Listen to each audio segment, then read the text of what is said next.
This is Three Trees Architectural Paint na flat white. Interior, kulay niya is paper white. So, look at the viscosity. Yan. Walang tubig po to. Pwede pong haluan ng tubig para sa ease of brushing.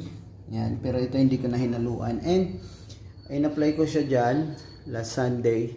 Wala akong panahon magliha at this divider ay painted with auto lacquer, no?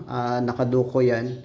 Medyo ano na siya, yung kulay niya is madumi na, so pininturahan ko siya, just clean lang po, and diretso ko in-apply ang Three Trees na water base na 2-in-1. Primer na siya and top coat na rin. And itong plywood na to ano po yan, bare plywood po yan. Talagang dinikit ko lang ang pininturahan nito diretso, and 2 coats na po yan, no? So yan.